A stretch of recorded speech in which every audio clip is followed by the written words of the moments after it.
Andrew had always prided himself on leading a quiet, orderly life. His modest apartment on the edge of town was his sanctuary, a place where routines ruled and solitude provided comfort. That all changed one autumn evening when a single text message disrupted the silence of his meticulously planned world. At first, the message was innocuous. A brief note stating, leaving at 7:45, arriving mere minutes after he'd stepped out for his nightly jog. Andrew dismissed it as a case of mistaken identity or a mischievous prank, but as days slipped by, the messages became too precise to ignore. They reported his every movement, the exact moment he sipped his morning coffee on the balcony, the time he unlocked his front door, even the route he took to the nearby grocery store. Each message, delivered in a terse, almost clinical tone, sent a chill down his spine. Determined to reclaim his sense of safety, Andrew began altering his routine. He varied his routes, changed his schedule, and even started leaving his phone at home during his evening walks. Yet no matter how he tried to outsmart the invisible observer, the texts persisted. They adapted to his new habits with unnerving precision, as though the sender was always one step ahead, silently tracking every move he made. The mounting anxiety eventually drove Andrew to invest in a state-of-the-art security system. Late one night, as he sat in the dim glow of his living room, he meticulously set up cameras to cover every possible angle of his apartment.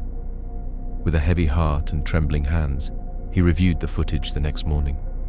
His breath caught in his throat when he saw it, a dark silhouette, barely discernible against the inky backdrop of the night, standing motionless outside his window.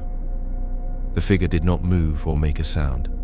It simply watched, its presence as chilling as the messages that had invaded his life. Unable to shake the growing terror, Andrew confided in his closest friend, Mark. Together, they reported the disturbances to the local police. Yet, despite a thorough investigation, the authorities found no evidence of forced entry, no sign of any physical presence other than the eerie figure captured on camera. The police suggested it might be a figment of his imagination, a product of stress and isolation. But Andrew knew that the evidence, the haunting texts, and the unmistakable footage spoke of something far more sinister. As the nights turned colder, the stalker's behavior grew bolder. One evening, while Andrew sat at his kitchen table trying to muster the courage to face another sleepless night, his phone buzzed with a new message. This time it wasn't just a report of his location. It was an account of his evening activities in unsettling detail. The moment he shut the window, the soft creak of the floorboards as he made his way to the bedroom, even the rhythmic ticking of the clock. It was as though the sender was living inside his life, privy to every private moment. Haunted by these revelations, Andrew began piecing together fragments of the texts. There was something familiar in the way the messages were worded, a cadence that seemed to echo memories of a past he had long since buried. In hushed conversations with longtime neighbors, he learned of an unsettling chapter in the building's history. Decades ago, a young man named Thomas had lived in the very apartment Andrew now occupied. Thomas was known for his quiet, reclusive nature, and his mysterious disappearance had remained unsolved, a tragedy whispered about in the hallways and forever etched into the building's lore. Driven by a desperate need for answers, Andrew reached out to Evelyn Carter, a local historian renowned for her research into the town's darker past. Evelyn's findings were chilling. Thomas had vanished under murky circumstances nearly 30 years ago, leaving behind unanswered questions and a lingering sense of sorrow. According to old records and whispered rumors, Thomas had been an outcast, a soul tormented by isolation who might have felt compelled to follow the lives of those who inadvertently reminded him of his own lost existence. One particularly stormy night, with the wind howling like a chorus of forgotten voices, Andrew decided to confront the mystery head-on. He left his window slightly ajar and arranged for his security camera to capture every inch of the night. Hours passed in agonizing silence until, just before midnight, the red recording light blinked to life.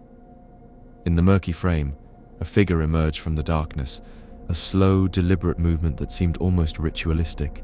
The shadow approached the window, paused as if to gauge Andrew's reaction, and then stood facing him. In that moment, the figure's presence exuded a mix of longing and sorrow, its eyes hidden beneath the cloak of night, yet conveying a silent plea for acknowledgement. Over the following nights, the pattern continued.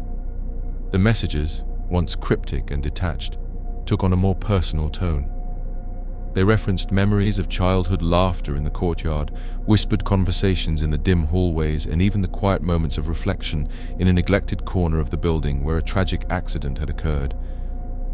It was as if the silent stalker was trying to communicate a story, a tale of loss, isolation, and an unfulfilled need for connection. The turning point came one evening when Andrew received a final, succinct message. "I have waited so long for you to remember." That message, simple yet profound, resonated deep within him. With the weight of recognition dawning upon him, he spoke softly into the empty room. "I remember, Thomas." In the heavy stillness that followed, the atmosphere in the apartment seemed to shift, as though the boundary between past and present had blurred. The spectral figure at the window held its gaze and then, as if freed from a long-held burden, began to dissolve into the darkness. In the days that followed, the messages ceased. The unsettling presence outside the window vanished, leaving Andrew with a lingering sense of both relief and melancholy.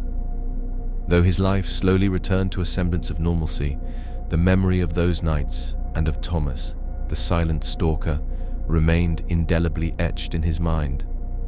Even years later, on cold, quiet nights, when the wind whispered secrets through the cracks of the old building, Andrew would sometimes catch a fleeting glimpse of a shadow near his window. In those moments, he would pause, heart pounding, and remember the tragic soul who had once reached out from beyond the veil of time, a silent reminder that the past, with all its grief and longing, is never truly gone. The story of Thomas, the silent stalker, became a testament to the enduring power of memory and the complex interplay between the living and the lost, a chilling narrative that lingered in the quiet corners of Andrew's heart and in the shadowy recesses of the building they both once called home.